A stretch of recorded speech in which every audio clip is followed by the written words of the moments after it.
Hello दोस्तों। तो स्वागत है आपका आपके अपने चैनल सुपर 30 क्लासेस पेपर में। तो बात करेंगे परिवार। एकल परिवार में माँ बाप और बच्चे होते हैं, उनके बच्चे होते हैं। जबकि संयुक्त परिवार में जो संयुक्त परिवार होता है, बड़ा परिवार होता है, उसमें दादा दादी, चाचा, बुआ, माँ बाप और बच्चे होते हैं, या नाना नानी, माँ मामी, मौसी, माँ बाप और बच्चे होते हैं। एनसीएफ 2005 के अनुसार 3 से 5 तक के पर्यावरण अध्ययन को 6 थीमों में बांटा गया है। 6 थीमें इस प्रकार हैं 6 थीमें इस प्रकार हैं परिवार एवं मित्र, भोजन, पानी, आवास, यात्रा, चीज़ें जो हम बनाते हैं और करते हैं। परिवार एवं मित्र की उपथीम जो है, एक उपथीम होती है। उपथीम जो होती है संबंध, कार्य, खेल, जानवर, पौधे, ये उपथीम होती हैं। बात करेंगे पेड़ पौधे, ट्रीज एंड प्लांट्स। वृक्ष क्या होते हैं? ये पौधों की तुलना में बड़े होते हैं। वृक्ष का मतलब होता है बड़ा, बड़े होते हैं और मजबूत होते हैं। इनमें एक मुख्य तना होता है जिसे ट्रंक भी कहते हैं।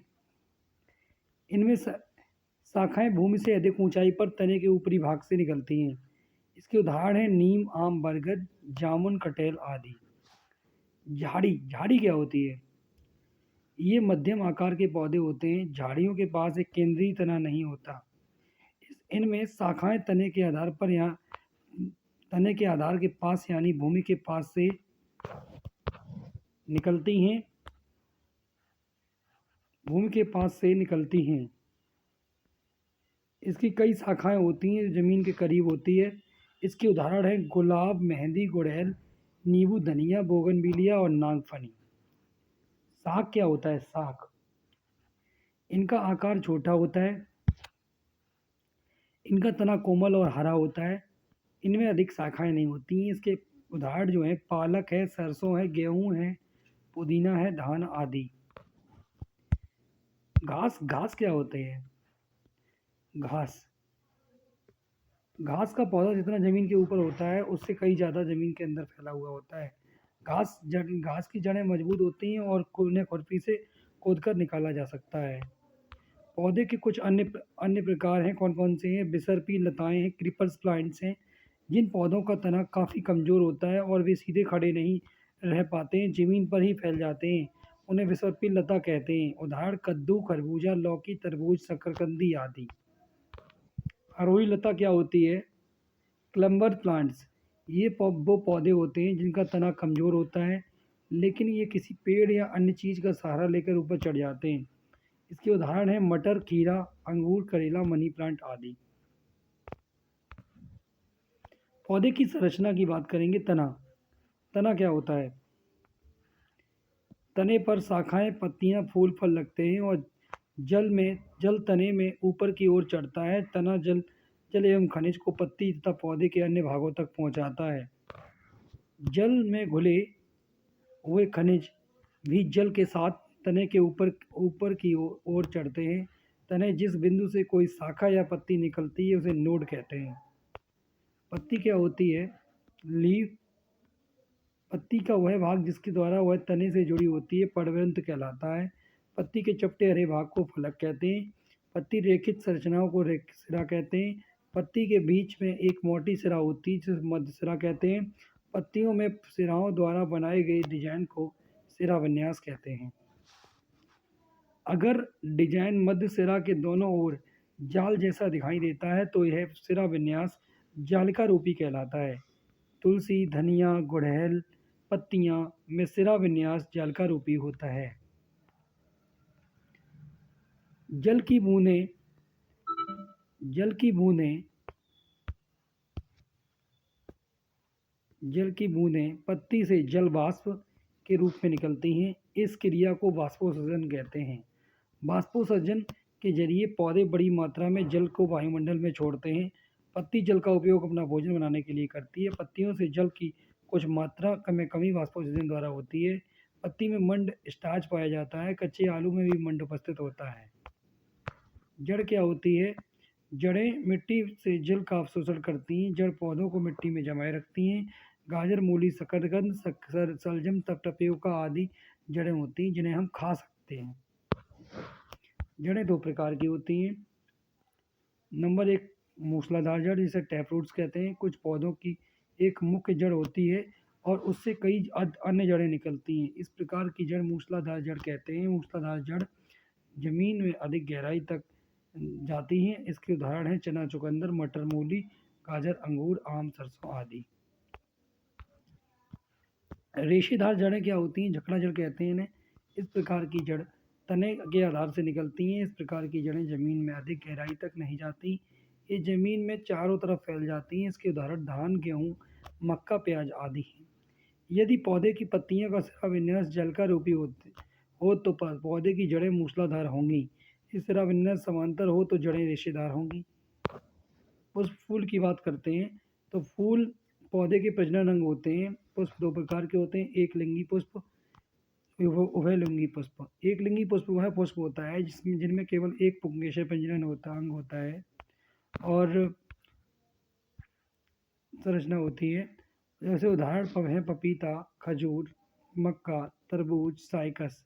उभयलिंगी पुष्प क्या होता है? वह पुष्प होता है इसमें नर और मादा प्रजनन अंग संरचना होती है। इसके उदाहरण हैं धतूरा, गुड़हल, गुलाब, ट्यूलिप, सरसों, सूरजमुखी और लिली आदि। जैसे बाह्य दल, पंखुड़ी, पुंकेसर क्या होता है? स्त्री केसर और पराग, ये फूल के भाग होते हैं। फूलों के प्रकार की बात करते हैं तो पेड़ों पर लगने वाला गुलमोहर और कदम लगता है। झाड़ियों पर लगने वाला गुलाब और गुड़हल लगता है। बेल पर लगने वाला चंपा और रातरानी लगती है। पानी के पौधे में लगने वाला, पानी के पौधों पर लगने वाला कमल और कुमुदनी लगती हैं। सिर्फ रात में लगने वाला रात की रानी, चमेली लगते हैं। जो दिन में खिलते हैं और रात में बंद हो जाते हैं उन्हें सूरजमुखी कहते हैं। आंख बंद करके खुशबू से पहचाने जाने वाले फूल गुलाब और चमेली, गेंदा होते हैं। और जो किसी खास महीने में नहीं लगते हैं उसे रजनीगंधा और मोगरा कहते हैं।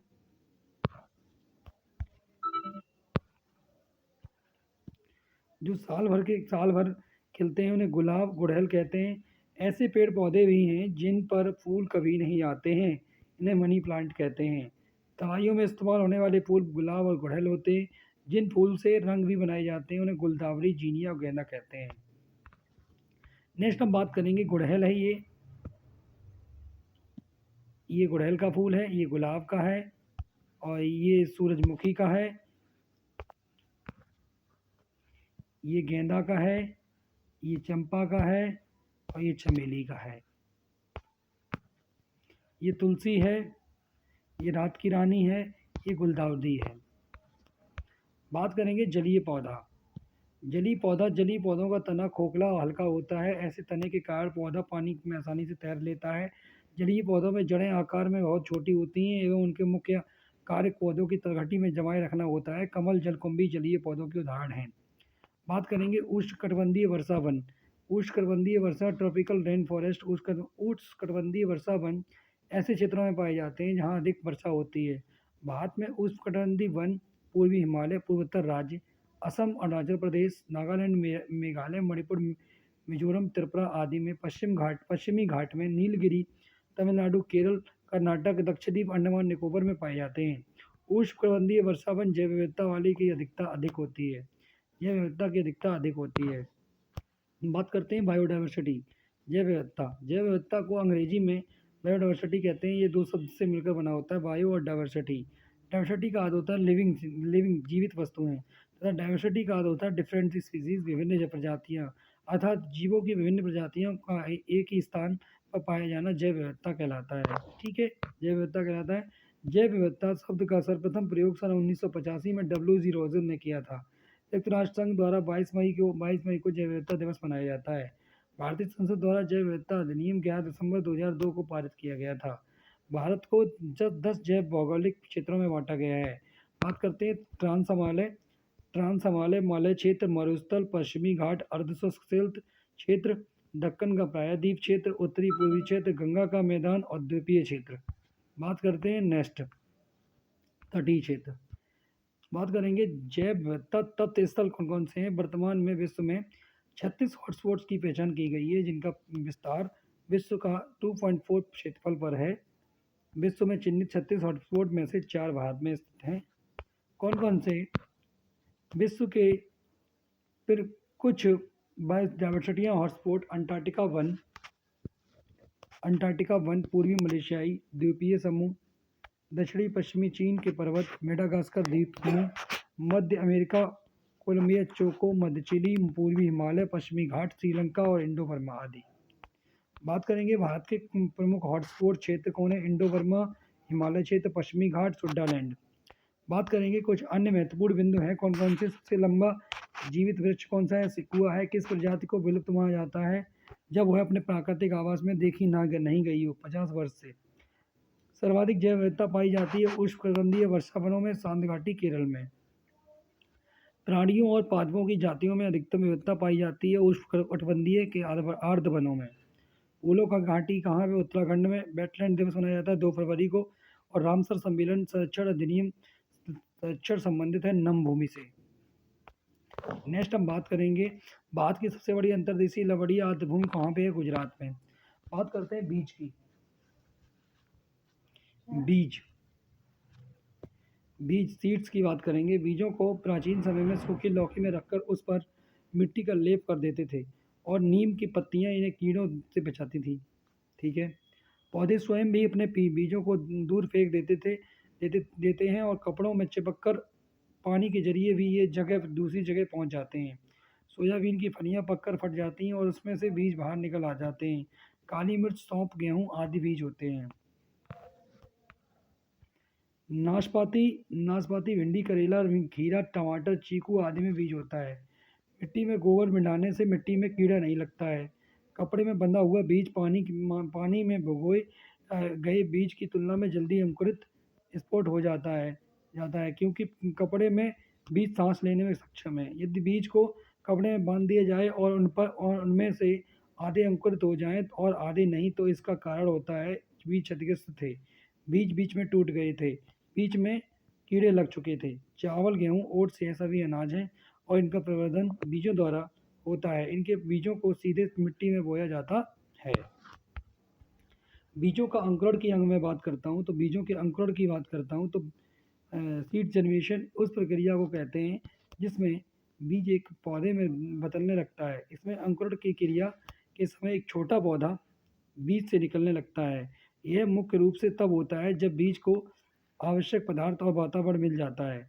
इसके लिए सही तापमान, जल और वायु आवश्यक होती है।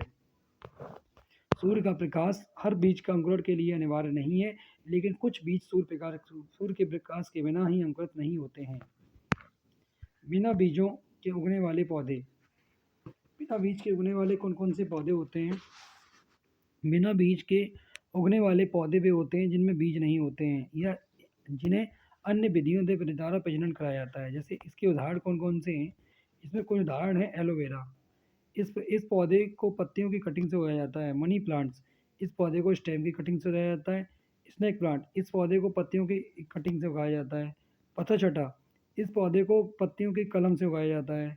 और पाइनस ऑफ फर्न, इस पौधे को बीज के अलावा स्केल्स, स्पोर्ट्स और कटिंग से भी लगाया जाता है। आलू का पौधा, आलू बिना बीज के ही उगता है। आलू एक तना होता है और इसे तने से ही उगाया जाता है। गुलाब का पौधा, इस पौधे को तनों से उगाया जाता है। गन्ना एक तना होता है और इसे भी तने के द्वारा ही उगाया जाता है। केले का पौधा, केला बिना बीज के ही उगता है। इसे उसकी पतली जड़ों द्वारा उगाया जाता है। अब हम बात करेंगे पौधे का भाग जिसे हम खाते हैं। जैसे जड़ होती है मूली, गाजर, चुकंदर, टपियोका, इसे हम खाते हैं। शकरकंदी भी। तना, आलू, प्याज, अदरक, लहसुन, गन्ना, कमल और ठंडल, इसे भी हम खाते हैं। पत्ती, धनिया पत्ता, गोभी, अरबी, पालक, कड़ी पत्ता, इसे भी हम खाते हैं। बीज, चना, बाजरा, सरसों, गेहूँ, धान, हरी मटर के बीज, इसे भी खाते हैं। फूल, सहजन, केला, कचनार, इसे भी हम खाते हैं।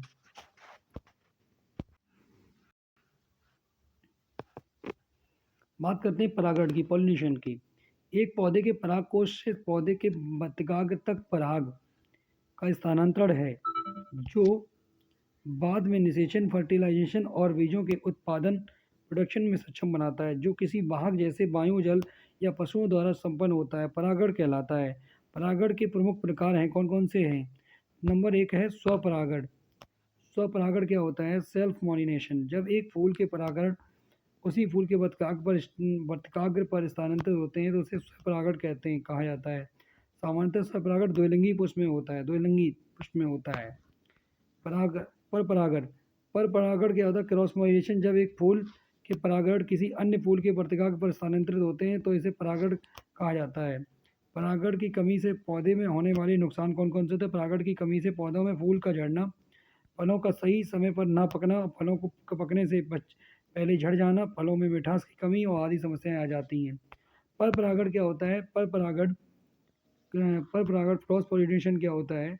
वायु द्वारा परागण, जल द्वारा परागण, कीट परागण, पक्षी परागण, चमगादड़ द्वारा परागण, घोंघों द्वारा परागण। जंतु परागण क्या होता है? प्राणियों एनिमल्स द्वारा पौधों का परागण करने को जंतु परागण जूफिली कहते हैं। प्राणियों में कुछ फूलों से फल या मधु संग्रहित करते हैं और इस प्रक्रिया में फूलों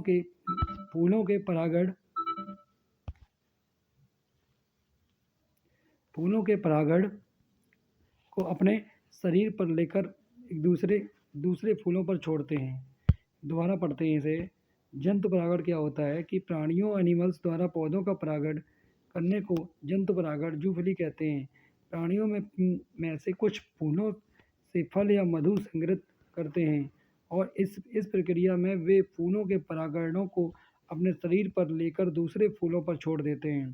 प्राणियों में से चमगादड़ से होने वाला परागण, पक्षी वट से होने वाला परागण पक्षी परागण, घोंघों से होने वाला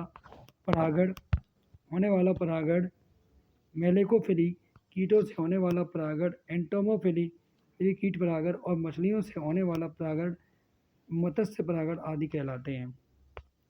चीरोपेट्रोफिली, चमगादड़ों से होने वाला परागण द्वारा पौधों का परागण, चमगादड़ों द्वारा पौधों का परागण करने में चीरोपेट्रोफिली कहते हैं।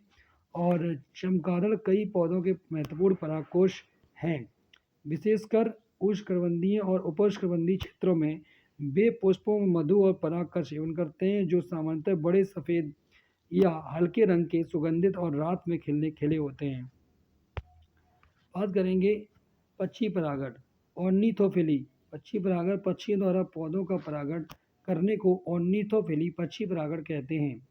यह शब्द ग्रीक शब्दों से बना है जिसका अर्थ होता है पक्षी और प्रेम, जो पुष्पों के प्रति पक्षियों के आकर्षण को संदर्भित करते हैं। पक्षी कई पौधों के महत्वपूर्ण परागकोश हैं। विशेषकर उष्णकटिबंधीय और उपोष्णकटिबंधीय क्षेत्रों में पुष्पों का परागण करने वाले पक्षियों में humming bird, sunbird, Honey eater, flower picker और कुछ तोते शामिल हैं। मेलेकोफिली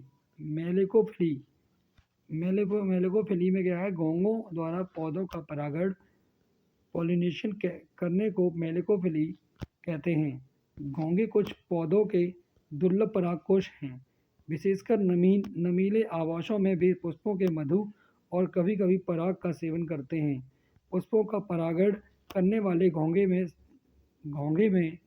स्थलीय घोंघे और स्लग शामिल हैं। एंटोमोफिली, कीटों द्वारा पौधों का परागण करने को एंटोमोफिली कहते हैं।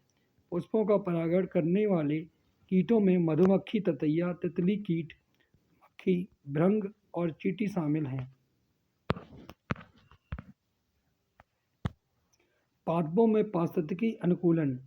जलोद्भिद, हाइड्रोपोड्स, ये पौधे बहुत अधिक जल वाले स्थानों पर पाए जाते हैं। ये पौधे पूरी तरह से या उनकी जड़ें, प्रकंद आदि जल में डूबे हुए रहते हैं। पारिस्थितिकी अनुकूलन क्या होता है? Ecology adaptation in plant. बात करें जलोद्भिद क्या होते हैं? हाइड्रोट्रॉप्स। ये पौधे बहुत अधिक जल वाले स्थानों पर पाए जाते हैं। ये पौधे पूरी तरह से या इनकी जड़ें, प्रकंद जल में डूबे हुए रहते हैं। जल में डूबे रहने व मंद प्रकाश के कारण ये पौधे पतले व कोमल होते हैं। जलोद्भिद पौधों के कुछ उदाहरण हैं, जैसे कमल है, सिंगाड़ा है, हाइड्रेला है, वेनिसेरिया है, जलकुमुदिनी है आदि जलोद्भिद में आते हैं। उसके बाद समुद्रविद पौधे कौन से होते हैं? मीज़ोफैग। ये पौधे सामान्य स्थानों पर उगते हैं जहाँ की मिट्टी ना तो अधिक शुष्क होती है और ना ही नमी वाली होती है। इन पौधों को मिट्टी में ऑक्सीजन व खनिज लवण भी पर्याप्त मात्रा में मिलते हैं। स्थलीय पौधों में ये पौधे सबसे अधिक पाए जाते हैं। इसके अंतर्गत वन, बाग, बगीचे, खेत आदि में उगने वाले सभी सामान्य पेड़ पौधे आते हैं। समुद्रविद पौधों के कुछ उदाहरण हैं, पीपल, नारियल, आम, गन्ना, साल, शीशम आदि समुद्रविद पौधे के अंतर्गत आते हैं। मरोदविद पौधे कौन से होते हैं? मरोदविद जीरोफैक्स। इन पौधों को मरुस्थलीय पौधे भी कहते हैं, जहाँ मृदा में पानी की कमी होती है और तापमान अधिक होता है, जैसे मरुस्थलीय आदि स्थान पर ये पौधे पाए जाते हैं। मरोदविद पौधे कुछ उदाहरण हैं, नागफनी, सहारन, कसनी, सपेज आदि।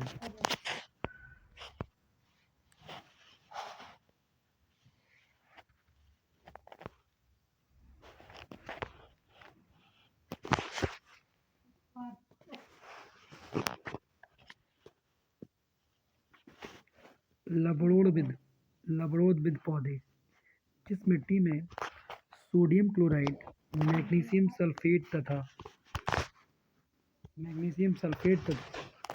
मैग्नीशियम क्लोराइड की अधिकता होती है, वो लवणीय यानी कि खारी स्लाइन मिट्टी कहलाती है तथा ऐसी मृदा में उगने वाले पौधों को लवणोद्भिद पौधे कहते हैं। इन स्थानों पर जल की उपस्थिति होने पर भी पौधे मृदा से जल को अवशोषित नहीं कर पाते। लवणोद्भिद पौधों के कुछ उदाहरण हैं, मैंग्रोव, समुद्री लेवेंडर, सुनहला आदि।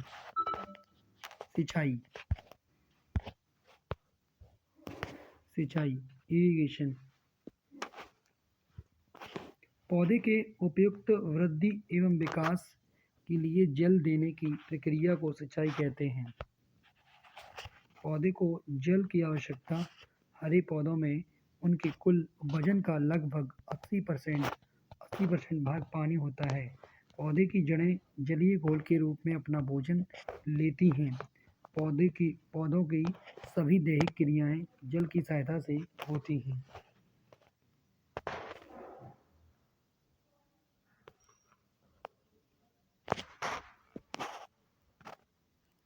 जड़ें जो पोषक तत्व न्यूट्रिएंट्स मृदा से लेती हैं, उसे पत्तियों तक भेजना जल की उपस्थिति में ही होता है। सिंचाई की विधियाँ। इरिगेशन मेथड, जल प्लवन या प्रवाह विधि, फ्लोटेशन और फ्लो मेथड। यह विधि खेत में पलेवा करने या धान में सिंचाई करने हेतु प्रयोग में लाई जाती है। नंबर 2, क्यारी या बरहा विधि, सेंटर पिवोट इरिगेशन। इस विधि में खेत में छोटी छोटी क्यारियाँ तब बड़े बना लेते हैं। बड़े इस प्रकार बनाए जाते हैं कि पानी को अधिक चक्कर न काटना पड़े और उसके दोनों ओर की क्यारियों की सिंचाई हो सके। नंबर 3, कूड़ विधि। यह सिंचाई की अत्यधिक प्रचलित विधि है। फसलों की दो पंक्तियों के बीच में पतली नाली बना ली जाती है, जिन्हें कूड़ विधि कहते हैं। जैसे गन्ना, आलू, चुकंदर, शकरकंद आदि मेड़ों पर बोई जाने वाली फसलों में इस विधि से सिंचाई की जाती है। थाला विधि, रिंगेशन मेथड। इसमें छोटे छोटे वृत्ताकार समतल थाले पेड़ों के चारों तरफ बनाए जाते हैं। जल इन थालों में दिया जाता है। आमतौर पर ये विधि वृक्षों की सिंचाई के लिए अपनाई जाती है। जायद की फसलों में जैसे खरबूजा, तरबूज, ककड़ी, तोरई आदि की सिंचाई के लिए इस विधि का प्रयोग किया जाता है। बात करेंगे छिड़काव विधि। स्प्रिंकलर मेथड, इस विधि में फुलवारियों पर पानी छिड़क कर सिंचाई की जाती है। जिन क्षेत्रों में पानी की कमी होती है तथा भूमि समतल नहीं होती है वहाँ पर इस विधि का प्रयोग लाभदायक रहता है। ड्रिप टपक सिंचाई विधि मेथड, इस विधि में सिंचाई के जल को पौधों के जाड़े क्षेत्र में बूंद बूंद करके दिया जाता है। इस विधि में वाष्पीकरण की क्रिया द्वारा जल हानि नहीं के बराबर होती है। इस विधि में पीवीसी पाइपलाइन खेत में बिछाई जाती है। निफेंथिस की बात करेंगे। निफेंथिस नामक पौधा इंडोनेशिया, ऑस्ट्रेलिया और भारत में मेघालय में पाया जाता है। ये पौधा कीड़े मकोड़े और छोटे जीवों का शिकार करता है। यह पौधा लंबे घड़े जैसा दिखता है जिसके ऊपर पत्ती का ढक्कन लगा होता है और इसमें खुशबू निकलती है जिसकी वजह से कीड़े मकोड़े उसके अंदर फंस जाते हैं। निफेंथिस पौधे को घटपर्डी पौधा भी कहा जाता है। अन्य कीटभक्षी पौधे हैं जो जैसे ड्रोसेरा, सनड्यूज, डायनोसेरिया, डायोनिया, सेरोसेनिया, यूटिक्युलेरिया आदि। क्रूटोन पौधे क्या होते हैं? क्रूटोन पौधे जमीन के बारे में उसकी दशा को बता देते हैं, यानी सिग्नल दे देते हैं। क्रूटोन पौधे की जड़ जमीन से ज़्यादा गहरी नहीं जाती। जब मिट्टी सूखने लगती है तो इस पौधे की पत्तियां सूखने लगती हैं और झड़ने लगती हैं, जिससे मिट्टी का पता चल जाता है कि मिट्टी सूख रही है। यह एक प्रकार का सिग्नल होता है। रेगिस्तानी ओक डिजर्ट ओक है। ऑस्ट्रेलिया में रेगिस्तानी ओक पेड़ पाया जाता है जिसकी ऊंचाई 11 से 12 फीट होती है और इसकी पत्तियां बहुत कम होती हैं। इसकी जड़ें जमीन के अंदर 250 से 300 फीट तक जाती हैं जब तक पानी तक न पहुंच जाए। यह पानी पेड़ के तने में जमा होता रहता है। जब कभी भी इस इलाके में पानी नहीं होता है तो पानी की कमी पड़ जाती है तो वहाँ के लोग इसके तने के अंदर पतला पाइप डालकर पानी को निकाल लेते हैं। अब बात करेंगे बरगद का, बनियन ट्री। बरगद की पेड़ की लटकन जड़ें होती हैं। ये टहनियों से निकलती हैं और बढ़ते बढ़ते ज़मीन के अंदर चली जाती हैं। यह बड़े मजबूत खम्भों की तरह पेड़ को सहारा देती हैं। सब्जियां, अधिकतर सब्जियां पौधों के फूल होते हैं और कुछ सब्जियां